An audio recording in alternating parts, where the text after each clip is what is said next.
آخری جز اور مکمل پارہ نمبر 20 تلاوت کیا گیا ہے۔ پارہ نمبر 19 کے اختتامی مراحل میں رب کریم نے سورۃ النمل کو نازل فرمایا۔ سورۃ النمل کے نام سے سورۃ النمل کے عنوانات کا معلوم ہوتا ہے۔ اللہ کریم نے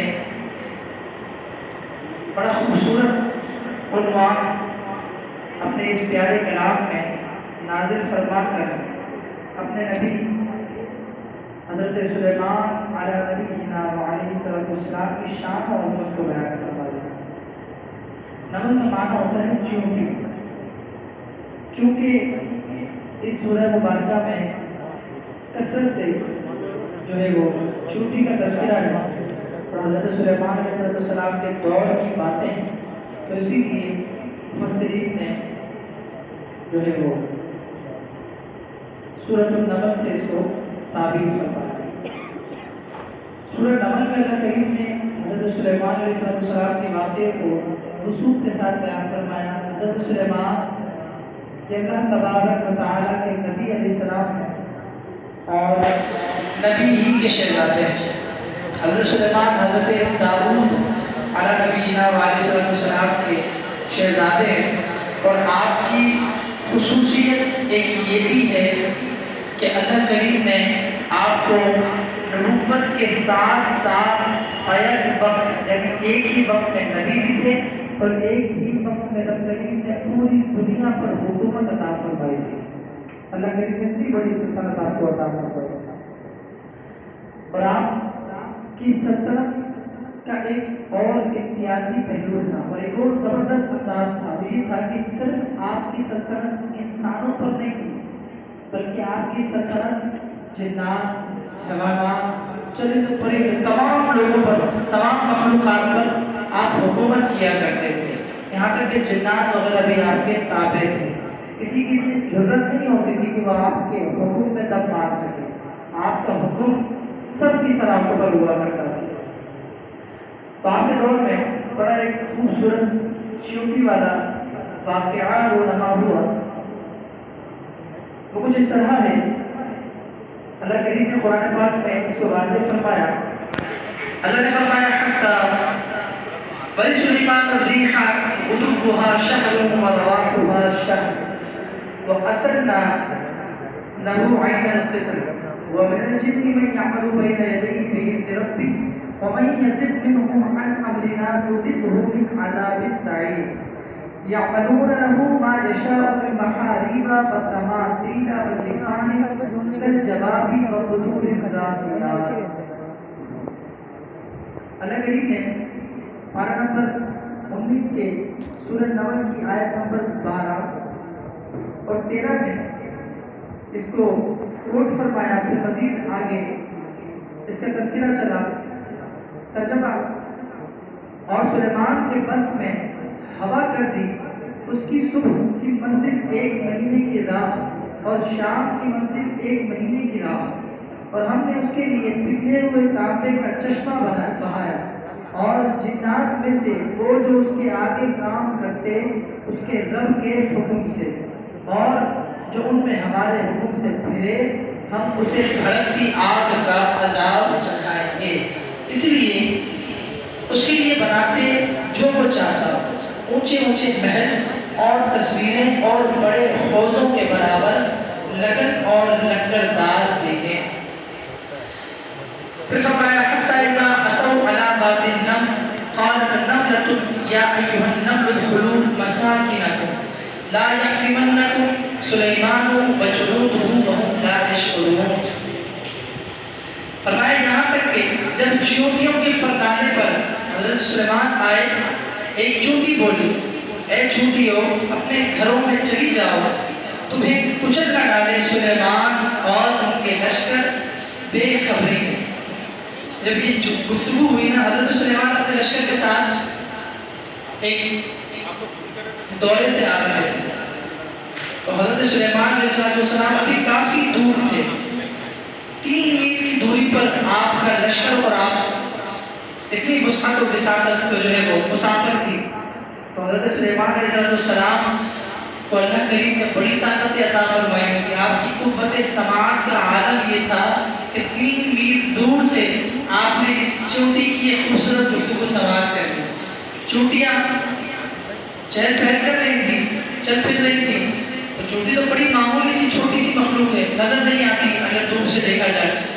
لیکن جب چونٹیوں کی ریل پیل ہو رہی تھی اور چونٹیوں کی ملکہ نے دیکھا کہ دور حضرت سلیمان علیہ السلام کا لشکر آ رہا ہے, اور اسے یہ اندیشہ ہوا کہ اگر ہم اپنے دلوں میں نہ گئیں تو حضرت سلیمان کا لشکر ہم پر چڑھ کر چلا جائے گا اور ہماری جان چلی جائے گی. تو اس نے یہ اعلان کیا بلند آواز سے, چیونٹیوں میں یہ اعلان کیا کہ اے چیونٹیوں, جلدی سے اپنے دلوں میں چلی جاؤ, کہیں ایسا نہ ہو کہ حضرت سلیمان کا لشکر تمہیں بے خبری میں, لاشعوری میں تم پر سے چل کر آگے گزر جائے.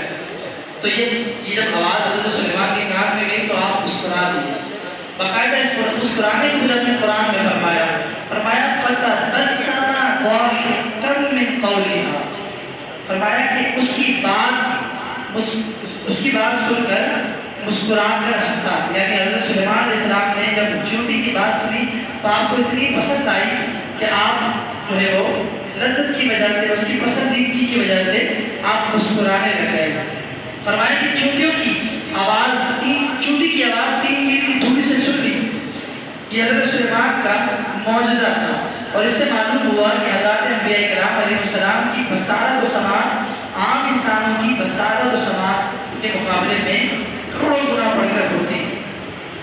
اس سے بڑا خوبصورت عقیدہ بھی ہمیں حاصل ہوتا ہے کہ حضرت سلیمان علیہ السلام جو کہ میرے آقا کریم صلی اللہ تعالیٰ علیہ وسلم کے بعد ہیں مرتبے میں, افضل ہونے میں.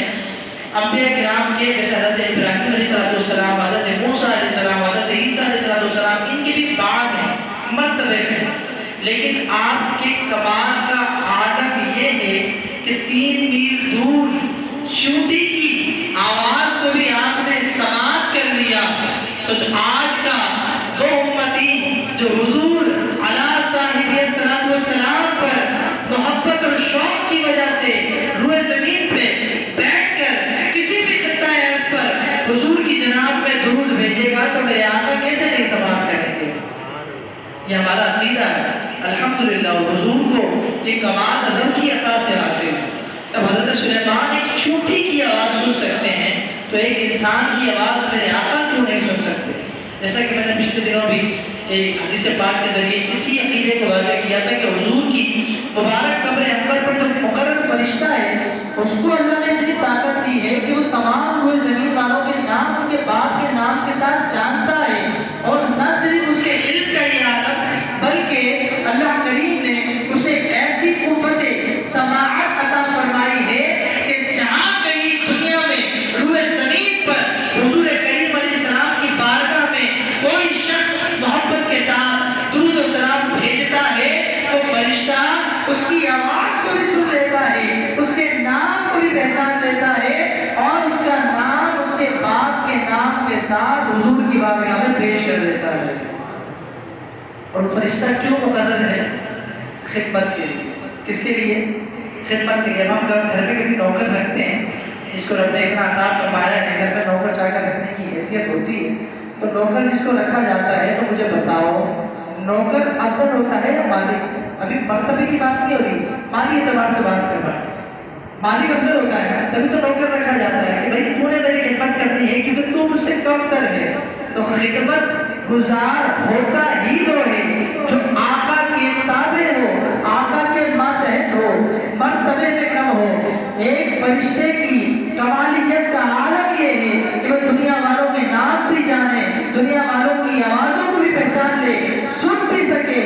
جب یہ شان خدمت گاروں کی ہے تو میرے آقا کا عالم کیا ہوگا.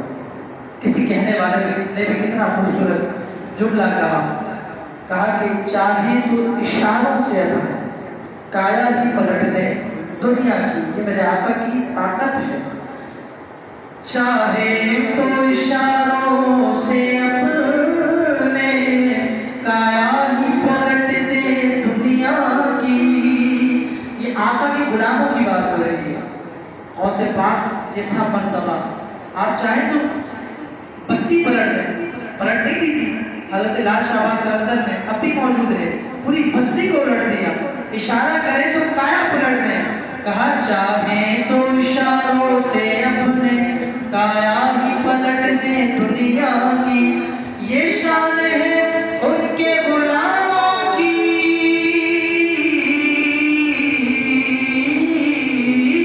یہ شان ہے ان کے غلاموں کی.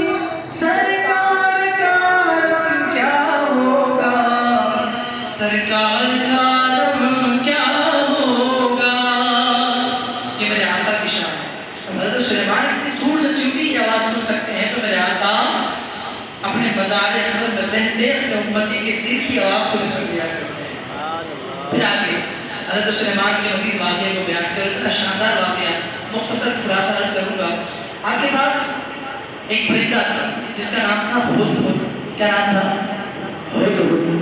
کیونکہ میں نے بھی بتایا کہ جنات چرند پرند سب حضرت سلیمان کے تابع تھے اور جو حکم دیا وہ مانتے تھے. مجال نہیں تھی کہ حکم میں ذرا سی بھی سرکشی کر سکیں. تو حضرت سلیمان کا تابع ایک ہدہد پرندہ تھا. اس کا کام یہ تھا کہ وہ گھومتا پھرتا رہتا تھا اور دیگر ممالک کی، دیگر جگہوں کی، مقامات کی خبریں لا لا کر حضرت سلیمان کو مطلع کرتا تھا. تو ایک دن کیا ہوا، حضرت سلیمان علیہ السلام نے ہدہد کو طلب کیا. آپ بولیاں بھی جانتے تھے اللہ کی عطا سے، جانوروں کی، پرندوں کی، چرند کی. تو جب طلب کیا حضرت سلیمان نے ہدہد کو، تو کہا کہ عرض کیا گیا کہ حضور وہ تو موجود نہیں ہے. تو حضرت سلیمان نے بار بار اصرار کیا اسے بلایا جائے، کیونکہ وہ موجود نہیں تھا، کہیں دور نکلا ہوا تھا. تو وہ موجود نہ پا کر اسے جب نہیں پایا تو حضرت سلیمان نے کہا کہ اسے آنے دو، اسے میں سزا دوں گا، اسے سزا ملے گی. اب جو ہدہد تھا وہ حضرت سلیمان کا بڑا قریب تھا، آپ کے مزاج کو جانتا تھا. اور جو محب ہوتے ہیں، محبوب ہوتے ہیں، جو قریب ہوتے ہیں، تو وہ اپنے محب کے اور اپنے محبوب کے مزاج کو جانتے ہیں کہ سامنے والا اگر میرا محبوب ناراض ہو گیا ہے تو ناراض ہو کے دور تو نہیں جانا، لیکن اسے منانا کیسے ہے، ناراضگی بھی ختم ہو جائے اور یہ جو غلطی مجھ سے ہوئی ہے اس پر بھی راضی ہو جائے. تو ٹرکس پتہ ہوتی ہیں ان کو. تو خود کو بھی معلوم تھا. تو وہ آگے بڑھ گیا، ملک سبا پہنچا. ملک سبا میں اس نے دیکھا بڑے عجیب و غریب مناظر دیکھے. واپسی آیا، پہنچا حضرت سلیمان کا دربار لگا، چونکہ آپ کا دربار صبح سے لے کر ظہر تک یہ لگا کرتا تھا، آپ کی نشست لگا کرتی تھی. تو ہدہد پہنچ گیا، حاضر خدمت ہوا. حضرت سلیمان نے کہا اتنے دن کہاں رہے گا؟ کہا حضور آپ کے لیے ایک بڑی شاندار خبر لایا ہوں. کہا کیا لائے ہو؟ کہا کہ میں سفر کر رہا تھا تو میں ملک سبا پہنچا. ملک سبا میں میں نے کیا دیکھا کہ لوگ وہاں آگ کی پوجا کرتے ہیں، مجوسی کثرت کے ساتھ موجود ہیں، سورج چاند ستاروں کو پوج رہے ہیں، اللہ کریم کو، خالق حکیم کو نہیں جانتے. اور وہاں پر ایک اور عجیب منظر یہ دیکھا کہ وہاں ایک بادشاہ ہے اور وہ بادشاہ مرد نہیں بلکہ عورت ہے. بلقیس نامی ایک عورت ان لوگوں پر حکمرانی کیا کرتی ہے. تو حضرت سلیمان نے کہا اچھا یہ بات ہے. تو حضرت سلیمان نے پھر مختصر عرض کرنے کی کوشش ہے، ایک خط لکھا اور خط میں یہ لکھا کہ میں اللہ کا نبی سلیمان ابن داؤد علیہ السلام آپ کو یہ دعوت دیتا ہوں کہ مجھے رب کریم نے اپنا نبی، اپنا پیغمبر بنا کر روح زمین پر مبعوث فرمایا ہے اور رب کے دین کا پیغام لایا ہے. اور آپ کو بھی یہی پیغام بھیج رہا ہوں کہ آپ آگ کی، سورج چاند ستاروں کی پوجا چھوڑ کر ایک خالق اور ایک مالک کی پوجا کرنے میں مصروف ہو جائیے اور اسی کو معبود حقیقی جانیے. تو یہ پیغام آپ نے خط لکھا، اپنی مہر لگائی اپنی انگوٹھی مبارک سے، اور پھر آپ نے ہدہد کو خط دیا اور کہا کہ جاؤ اور یہ ملک سبا لے جاؤ اور بلقیس کو دے دو. تو وہ ہدہد حضرت سلیمان کا پیغام لے کر ملک سبا پہنچا. جب وہ پہنچا تو اس نے دیکھا دربار لگا ہوا ہے، بلقیس حکومت کر رہی ہے، درباری بیٹھے ہیں. تو وہ دربار میں داخل ہوا، اس کے منہ میں خط تھا، اس نے بلقیس کی جھولی میں وہ خط چھوڑا اور دوبارہ پرواز کر گیا. تو حضرت سلیمان کا پیغام جب بلقیس نے کھول کر پڑھا تو بڑی کنفیوز ہو گئی، پریشان ہو گئی کہ یہ کیسا پیغام ہے کہ ہمیں ہمارے معبود سے جس کی ہم پوجا کرتے ہیں آگ سے، ہمیں اس سے روک کر ایک نئے دین کی طرف بلایا جا رہا ہے. کہا کہ اگر ایسا کیا تو ٹھیک، اس میں خط میں لکھا اگر تم نے میری بات مان لی تو ٹھیک ہے ورنہ ہم تم سے جنگ کریں گے۔ یہ پیغام دیا۔ تو بلقیس نے اپنی یہ خط والی بات اپنے درباریوں سے اپنے وزراء سے شیئر کی کہ یہ معاملہ ہے۔ تو وہ بڑے بے چین ہوئے، بڑے آگ بگوڑے ہوئے کہ وہ کون ہوتے ہیں ہمیں اپنے دین کی دعوت دینے والے، اس طرح کی بات۔ چونکہ بلقیس سمجھدار خاتون تھی تو انہوں نے کہا کہ ایسا نہیں کہ گرم جوشی سے کام نہیں چلے گا، وہ بھی لڑائی پر آمادہ ہوگا کہ ہم بھی ان کے ساتھ جنگ کریں گے۔ کہا کہ ایسا ٹھیک نہیں کہ ہم ایک کام کرتے ہیں، اتنے آزماتے ہیں، اگر واقعی یہ نبی جلال بن کر آئے ہیں اور اللہ کے نبی بن کر آئیں گے تو معلوم ہو جائے گا۔ بلقیس نے کہا اس کا طریقہ یہ ہوگا کہ بڑے جو ہے وہ پیمانے پر سونے چاندی کے جواہرات کے، ہیرے جواہرات کے، موتیوں کے بڑے بڑے جو ہے نا وہ صندوق بھر کر خزانے کے ساتھ اور طرح طرح کے مویشی، طرح طرح کی چیزیں، مال و دولت اس نے اکٹھا کی اور کہا کہ ان کی بارگاہ میں ان کے پاس بھیج دو اور کہو کہ یہ ہماری طرف سے تحفہ آیا ہے۔ اگر تو انہوں نے تمہارا یہ مال قبول کر لیا تو سمجھ جانا کہ وہ نبی نہیں، عام سے بادشاہ ہے، اور اگر وہ قبول نہ کر سکے، انہوں نے قبول نہ کیا اور اسے ٹھکرا دیا تو جان لینا کہ وہ اللہ کے نبی ہی بن کر آیا۔ چنانچہ اس پر عمل ہوا، حضرت سلیمان کی بارگاہ میں وہ تمام تحفے بھیج دیے گئے۔ جب تحفے آئے کئی ٹائم لگا، کیونکہ علماء لکھتے ہیں کہ حضرت سلیمان علیہ السلام بیت المقدس میں تھے، فلسطین میں تھے، اور ملک سبا سے فلسطین اس وقت کم سے کم 2 مہینے کی مسافت دور تھا۔ اتنا دور کا سفر جب وہ طے کر کے آئے، حضرت سلیمان کی بارگاہ میں پہنچے تو بلقیس کے درباری بھی حیران۔ یہاں تو بڑا عجیب منظر ہے، کیا دیکھتے ہیں کہ چرند پرند جنات حیوانات سارے کے سارے ایک شخص کی اتباع کر رہے ہیں۔ بڑے پریشان ہوئے۔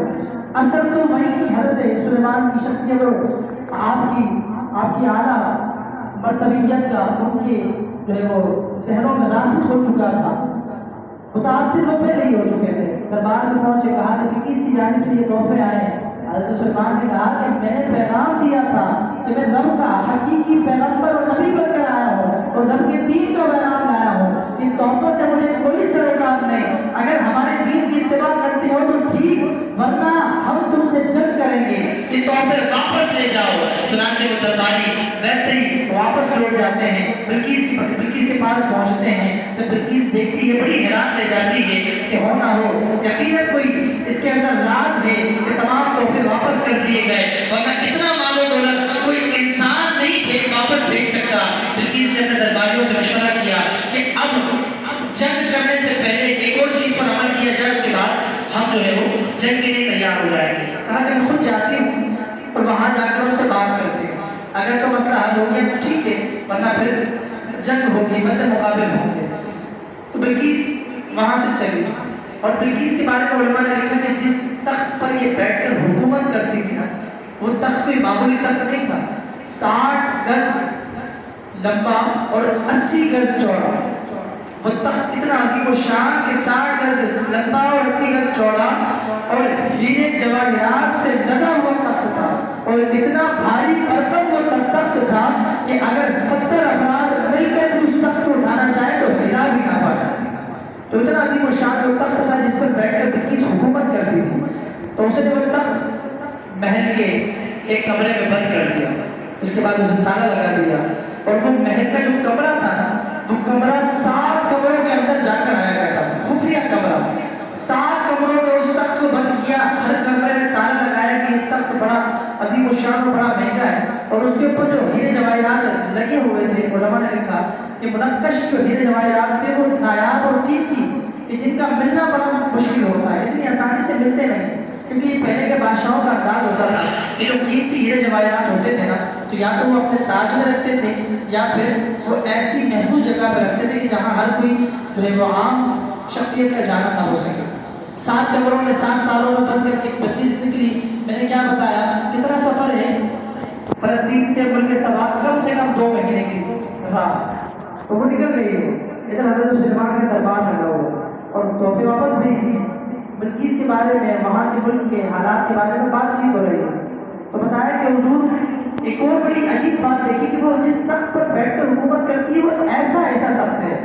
کہا اچھا، اور کہا کہ اب معلوم ہوا ہے کہ بلقیس وہاں سے اپنے محل سے ہم آپ کے پاس آ رہی ہے، آپ کی بارگاہ میں حاضر ہو رہی ہے بات چیت کرنے کے لیے. تو کہا اچھا یہ بات ہے. اب سلیمان علیہ السلام نے کیسی آزمائش ڈالی دیکھیے گا. حضرت سلیمان کی مجلس لگی ہوئی ہے، جتنا بھی ہیں آپ کے صحابہ بھی ہیں، سب ہیں. کہا کہ بلقیس اپنے ملک سے آ رہی ہے، بڑا دور ہے، اس کا تخت ایسا ہے. کون ایسا ہے کہ جو اس کا تخت یہاں میرے پاس لے آئے؟ میری خواہش ہے کہ بلقیس کے آنے سے پہلے اس کا تخت یہاں پہنچ جائے. اب یہ آزمائش ہے کہ جس سفر میں 2 مہینے لگ جائیں، بندے کے آنے میں، اکیلے آنے میں 2 ماہ لگ جائے، اس بھاری بھرکم تخت کو اگر لایا جائے تو شاید وقت میں اور اضافہ ہو جائے، کیونکہ ظاہر سی بات ہے سفر کی تیزی میں کمی آ جائے گی. کہا کہ کون ہے ایسا جو لے آئے گا؟ اللہ کریم نے قرآن پاک کے 12 سورۃ النمل میں اس واقعے کو بیان فرمایا کہ جتنا بھی اس مجلس میں موجود تھے، اللہ تعالیٰ کے اس نبی کے صحابہ بھی موجود تھے. حضرت سلیمان کی بات سن کر ایک خبیث جن جس کا نام عفریت تھا، قال عفریت من الجن کے نام سے، اس جو ہے ان جملوں سے اللہ کریم نے آیت مبارکہ نازل فرمایا کہ سلیمان کے مجلس سے ایک جن کھڑا ہوا اور کہا کہ حضور میں لاؤں گا.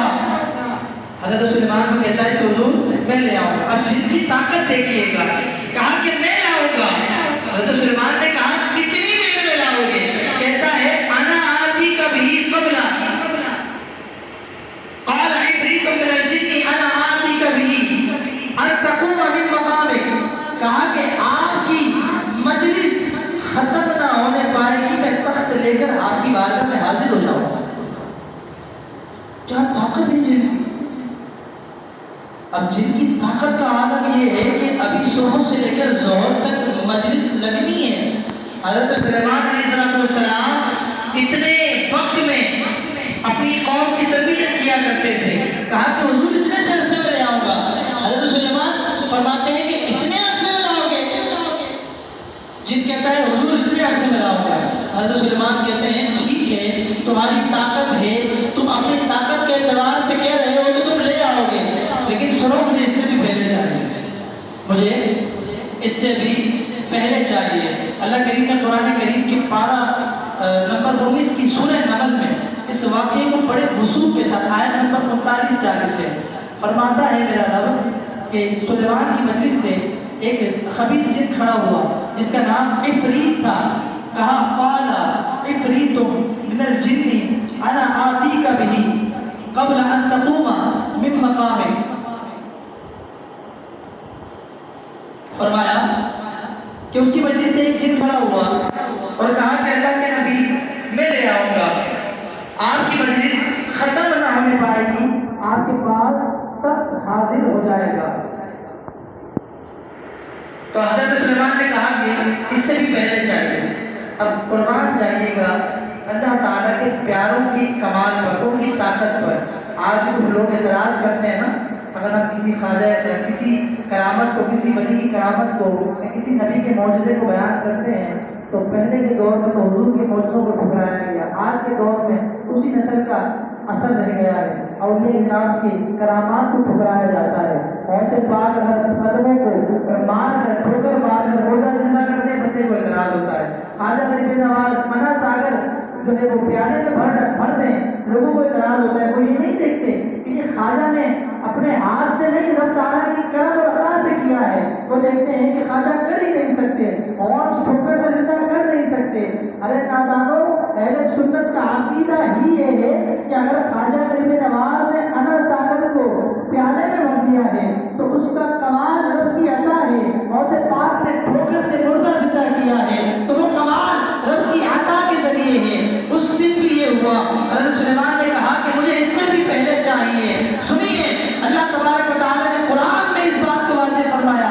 رب فرماتا ہے قال الذی عنده علم من الکتاب انا آتیک بہ قبل ان یرتد الیک طرفک. آیت نمبر 40 ہے سورۃ النمل پارہ 19. اللہ فرماتا ہے اس کی مجلس سے ایک ایسا شخص کھڑا ہوا جس کے پاس کتاب کا معمولی علم تھا. کیا تھا؟ کتاب کا معمولی علم. یعنی اس وقت جو حضرت سلیمان علیہ السلام، حضرت داؤد علیہ السلام کی زبور پر عمل کر رہے تھے، اس کی شریعتوں پر عمل کر رہے تھے، اس کا معمول علم تھا، ابھی پوری کتاب اللہ کا علم نہیں تھا. فرماتا ہے میرا رب کتاب کا معمول علم تھا. وہ کھڑا ہوا اور کہتا ہے کہ اللہ کے نبی میں لاؤں گا. حضرت سلیمان کہتے ہیں کتنا ٹائم لاؤ گے، کتنی دیر میں لاؤ گے؟ حضرت سلیمان کہتے ہیں کہ یہ عفریت تو میری مجلس مکمل ہونے سے پہلے لا رہا ہے، تم کتنی دیر میں لاؤ گے؟ سنیے قرآن، اللہ نے فرمایا قال الذی عنده علم من الکتاب انا آتیک بہ قبل ان یرتد الیک طرفک. اللہ کے نبی میں لاؤں گا، کتنی دیر میں لاؤ گے؟ کہا کہ آپ کی بدن چھپکنے بھی نہیں پائے گی، تخت آ جائے گا. کتاب کا معمول علم. اب جس کو اللہ تبارک و تعالی پورے قرآن کا علم عطا فرما دے، اس کے کمالات کا عالم کیا ہوگا. جس پر قرآن نازل ہو گیا، اس آقا کی انگلیوں کو اشارہ دیا جائے تو چاند کے دو ٹکڑے ہو جائے، سورج کو اشارہ کیا جائے تو واپس لوٹ آئے. اگر کسی کنویں میں اپنا لعاب ڈال دیں تو اس کا کھارا پانی سمندر میں ڈال دیں تو کھارا پانی میٹھا ہو جائے. پتھر پر اپنی انگلیاں رکھ دیں، برتن میں اپنی انگلیاں رکھ دیں تو انگلیوں سے چشمے جاری ہو جائے. یہ رب کی عطا سے میرے آقا کے کمالات ہیں. لیکن آج کل کا نادان ان باتوں کو ماننے کے لیے تیار ہے. پھر حضرت سلیمان علیہ السلام کے وہ صحابی حضرت سلیمان نے کہا اچھا یہ کمال ہے، چل کر دکھا.